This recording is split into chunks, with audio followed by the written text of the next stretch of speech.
La Vinotinto perdió ante Uruguay y complicó sus aspiraciones para clasificar de manera directa a la Copa del Mundo 2026. Y para meterse en repechaje, no puede fallar más.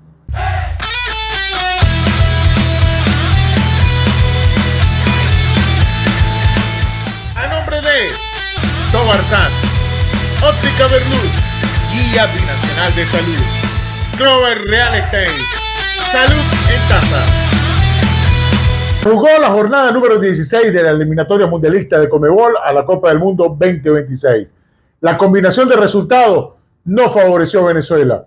Venezuela cayó ante Uruguay 2-0 en Montevideo, situación que no debería ser un pecado nunca, porque Uruguay es una potencia y es una selección que puede ganar siempre en casa ante cualquier rival. No obstante, venía de un mal momento, venía con una acumulación de partidos que no habían sido positivos. Y Venezuela venía de ganar 2 partidos consecutivos ante Perú y Bolivia. Eso sí, son rivales que no están a la altura de la selección uruguaya. Sin embargo, Venezuela no está para cometer errores. Venezuela está para incrementar su nivel, dar saltos de calidad para buscar la clasificación a la Copa del Mundo 2026 vía repechaje o vía clasificación directa cuando se abría una ventana con las derrotas en las últimas jornadas de Uruguay y Colombia. Sin embargo, Venezuela falló en este partido con un planteamiento inicial del técnico Fernando El Bocha Batista, evidentemente equivocado. Cuando se inventa y te sale mal, vas a quedar señalado. Y en la alineación titular de Venezuela quedó señalado el técnico porque no funcionó. Más allá de que la defensa pudo aguantar el ataque permanente, el asedio permanente de Uruguay y la respuesta de los defensores centrales Nahuel Ferraresi y de Wilker Ángel, la labor defensiva, sobre todo el lateral izquierdo Miguel Navarro y del Brujo Martínez, ayudaba a mantener el arco en cero. Sin embargo, cuando se va a fallar o cuando pareciera que se va a fallar, llega esos momentos complicados que te colocan en desventaja en el marcador. Un jugador que es magnífico en su club, en el Toulouse, que salió de manera sorpresiva a titular como Cristian Cáceres. ¿Por qué digo sorpresiva? Porque todos pensamos que ya ese puesto se lo había ganado Telasco Segovia. Se había sacrificado en el partido con Bolivia al jugar al lado del Brujo Martínez. Ya para este partido estaba Yangel Herrera, el dueño de la posición, y parecía que era una fija que Telasco Segovia jugara unos metros más adelantado e hiciera ese triángulo de volante en la línea media, un jugador que tiene recuperación y que tiene salida, que puede aportar y unirse al ataque. No es el caso de Cristian Cáceres, que seguro que tiene mucho talento, pero que desde hace rato, cuando está en la selección y lo colocan en funciones de salida, de volante mixto, de recuperar y de aportar y unirse a los jugadores que tienen perfil de ataque, sea complicado. No es culpa de Cristian, es cuestión de funcionamiento. Y el que parecía que se había ganado el puesto, Telasco Segovia, el técnico lo utilizó en el segundo tiempo. La prensa venezolana, los fanáticos venezolanos, el ambiente del fútbol venezolano pedía a David La Joya Martínez que por qué no era convocado, que por qué no era llamado jugador de ese talento. Pero un jugador que no ha jugado, valga la redundancia, de manera oficial con la selección de Venezuela en primera división, que tiene muchísimo talento, debutar ante la selección de Uruguay de visitante en estas condiciones era bastante osado. Parecía que el dueño de la posición era Savarino. Y si quería cambiar el esquema de utilizar otro jugador con mayor experiencia, con recorrido para sostener, con una característica de sostener la pelota, que lo dudo que existiese alguna posibilidad diferente a Jefferson Savarino que fuera mejor.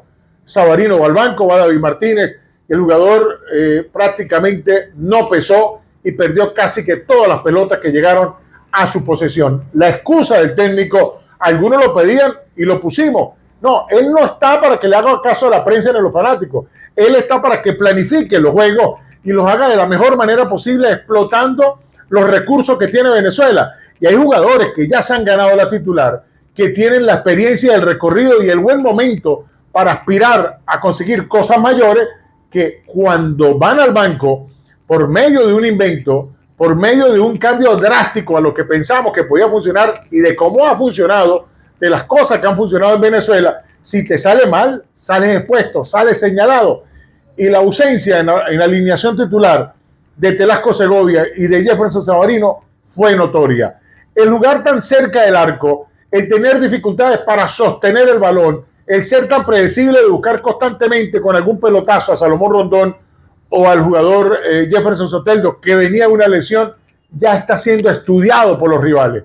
Ya ha sido estudiado por los rivales en lo que Venezuela ha enfrentado en la eliminatoria Conmebol. Y ante Uruguay que venía con esas ganas, con ese ánimo de revancha por la cantidad de partidos que no ganaba, asedió, multiplicó las marcas cuando llegaba la pelota sobre Soteldo o sobre Salomón Rondón, y Venezuela tenía dificultades para sostener la pelota, tenía dificultades hasta para salir, y se acumulaban tiro de esquina, y en algún error sobre el final del primer tiempo, porque hay que decirlo, antes del gol, Uruguay asediaba, pero no generaba situaciones de gol.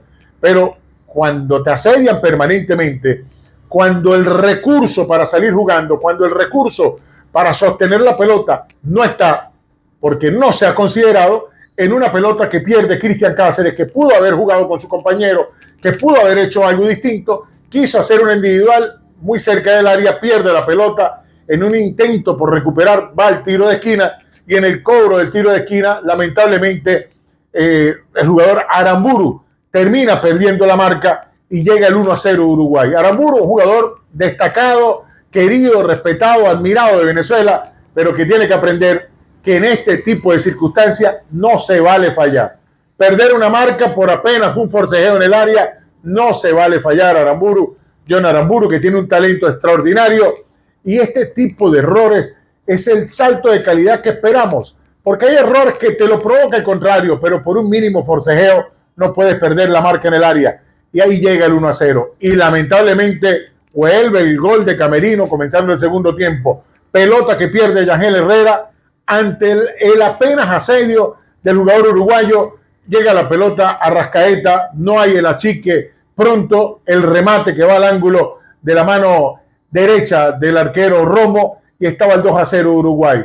Vuelve la sensación de desolación del fanático venezolano y del ambiente del fútbol venezolano, porque es increíble cómo se pierde la pelota en una salida y cómo ante una jugada normal, donde ni siquiera se cometió falta, termina llegando el segundo gol de Uruguay. ¿Por qué digo que ni siquiera se cometió falta? Porque Yangel Herrera fue a la grama, cae ante una jugada donde no lo golpearon, y no solamente que cae, no se levanta, no intenta ir por la pelota, nadie reacciona a tiempo y ya estaba el 2-0. Cuando el daño estaba hecho, llegan los cambios que se esperaba desde el primer minuto que estuviesen en cancha. Fue Savarino, fue Telasco Segovia, y se vio una mejor versión de Venezuela. Se acercaron y pudieron haber marcado algún gol. Pero incluso al comienzo del segundo tiempo, el cambio no fue por jugadores de características de sostener la pelota, de construir juego. Y es muy complicado ganar ante rivales de las características de Uruguay, siempre apelando a un balón largo, a ver cómo me defiendo y cómo sostengo el partido. Quizás Uruguay asedió muchísimo y no tuvo muchas oportunidades de gol, tuvo pocas, y de las pocas que tuvo concretó 2. Pero Venezuela salió con una nota que dejó preocupación. No lo digo tanto por los jugadores, lo digo por el planteamiento. Cuando se reconsideró, cuando se replanteó el partido, Venezuela se vio mejor, pero ya el daño estaba hecho. Los centrales, extraordinarios. La labor de Navarro, más allá del asedio, estuvo bien. Aramburu normalmente marca estaba bien, pero seguro que esa pérdida de la marca, finalizando el primer tiempo, que significó el 1-0, pega. Hay que administrar, hay que planificar la mejor manera de aprovechar los avances por la banda derecha del lateral derecho de Venezuela, John Aramburu. No ir por todas las pelotas, no ir a un desgaste excesivo en su físico, porque en los momentos claves a veces se pierde. Y Venezuela, lamentablemente, teniendo recursos en el banco, como Juan Pablo Añor, como Telasco Segovia, que no estaba en el primer tiempo, como Savarino, que no estaba en el primer tiempo, Venezuela se veía incapaz de sostener la pelota durante la primera parte, más allá de algunos chispazos que se daban, algunas pelotas que merodeaban el arco de la selección de Uruguay en defensa, donde Venezuela sí pateó 2-3 veces al arco, pudo sostener la pelota, sobre todo entre el minuto 25 y el minuto 35, pero el planteamiento prácticamente dejó a Venezuela en una situación muy menguada, en una situación difícil para aspirar a sumar ante un rival como la selección de Uruguay. Se le escapa a Uruguay Colombia sumó en Buenos Aires, ahora son 4 puntos de diferencia, y soñar con la clasificación directa ahora suena muy distante.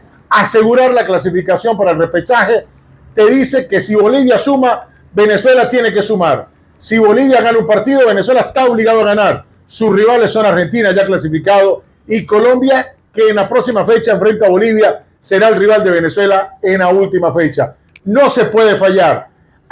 No hay que permitirle que Bolivia, si suma completo, Venezuela no gane, porque lo desplazaría en la posición del 7º lugar que lo lleva al repechaje.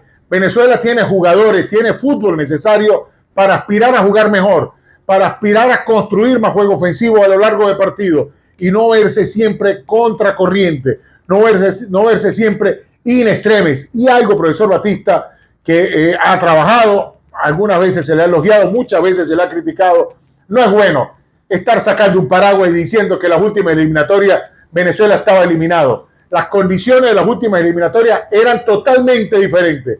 Y si siempre va a haber una excusa porque Venezuela no ha clasificado, lo hubiese dicho el primer día. El primer día lo hubiese dicho, cuando empezó a decir en entrevistas que Venezuela, si se lo creía, clasificaba. Y acá los problemas de juego de Venezuela no es de la plantilla, más allá de que algún jugador falle, más allá de que en algún momento los jugadores no hayan tenido su mejor día. El problema casi siempre ha venido de planteamiento y de convencimiento del trabajo y de cómo se construyen los juegos para ganar ante los rivales que tiene Venezuela en Sudamérica.